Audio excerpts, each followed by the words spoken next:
Hi, I'm Dana Wichterman, And I'm Bill Wichterman. and we are writing a book about how God owns everything. What's the name of that book? Stewards Not Owners.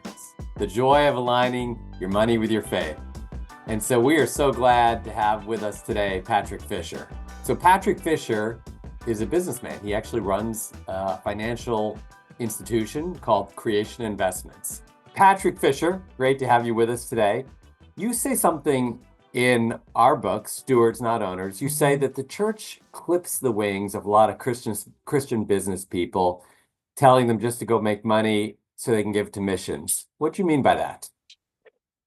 Yeah, I think we often elevate certain things in our society, and I'm sure every society has this to some degree. There's some position, whether it's lawyers or doctors, but in Christian communities, we've always elevated the missionary to Africa. And the most important thing that you could do in life is to do that, and everybody else's job is to fund it. And that's a really limited and narrow view of what God calls us to do. And I think once we start to expand the view of what the kingdom is, and really start to look at what the logical outcome is when we elevate one position over everything else. Logical outcome is, you mean 99% of everybody in the church isn't really directly involved in doing good or serving the Lord? I mean, that seems very non-biblical. So you were in business, but then you Hmm. left to It's go work true. in church, but then Hmm. you felt called back into business. Tell us about your story in that regard. I was working at JP Morgan. I was involved deeply in a church plant here in the north side of Chicago, and was on the elder board. And as the church was growing, there were more needs, leadership needs, really. And my job at the bank was going well, but I really felt like God asked me to drop what was clearly an idol in my own life, which was the business card, the title, the salary. And so needing to let go of that, but also serve the church with leadership skills. So I went into the church.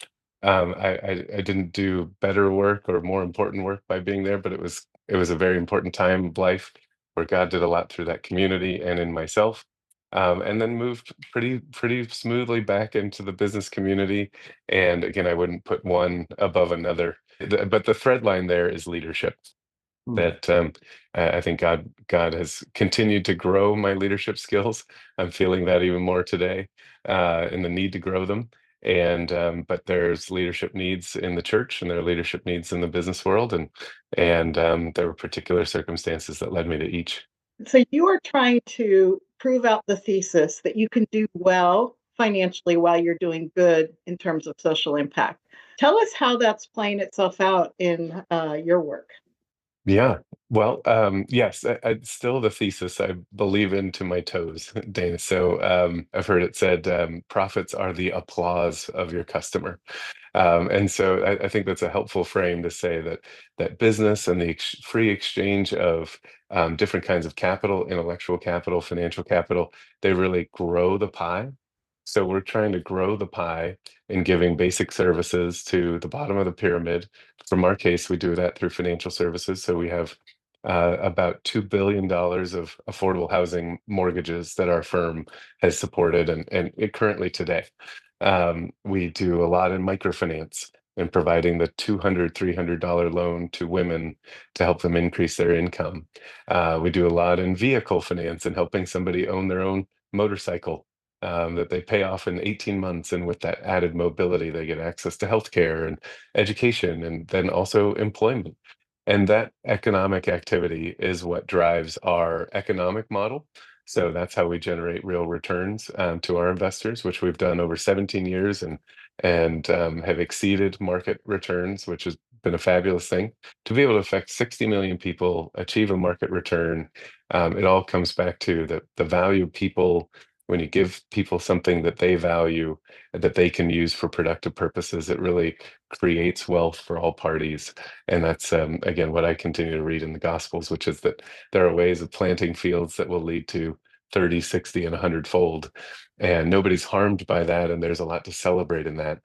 But also when the the master comes back to the man he's given talents to, he wasn't going to chastise him if he lost his money.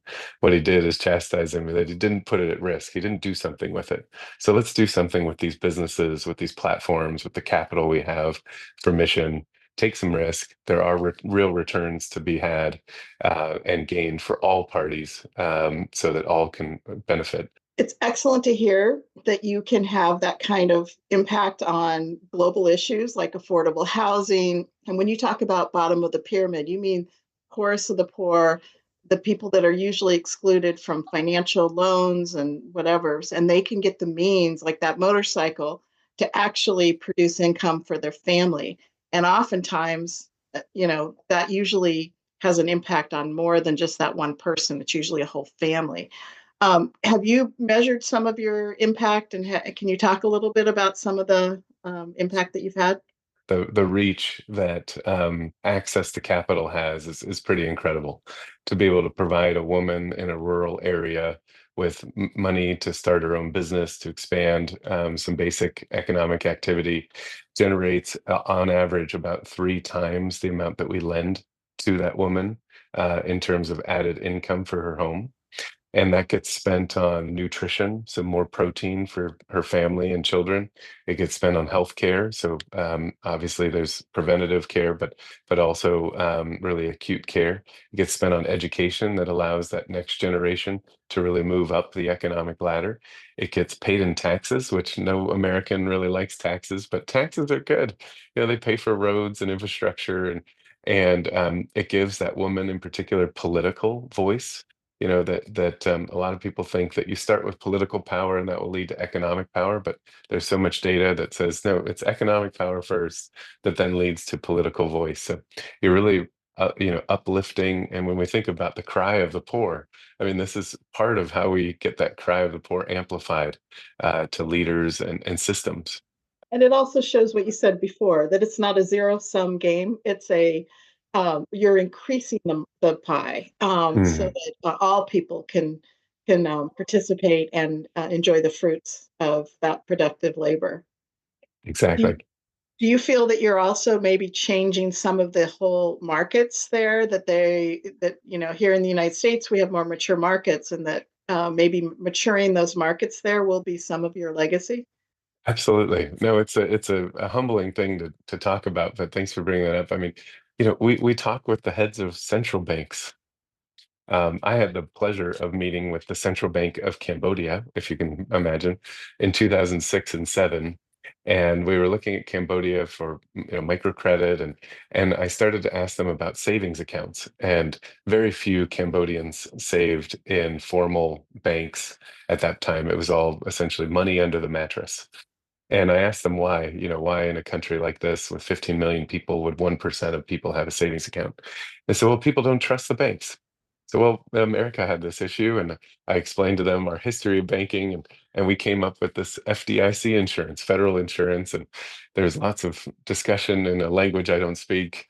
And they said, well, we could never afford that. And I said, well, we had that process too in America. And we charged each of the banks a little bit of money, and they would pay into this, essentially insurance plan to cover deposit losses. Anyhow, 18 months later, after lots of follow-up, they launched a federal deposit insurance plan.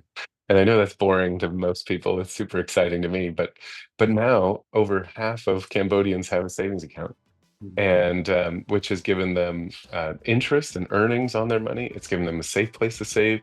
It's contributed to the financial strength of the economy, and it gives people real dignity, voice. It's dealt with the issues of identification. A lot of people don't have formal ID, so now they exist.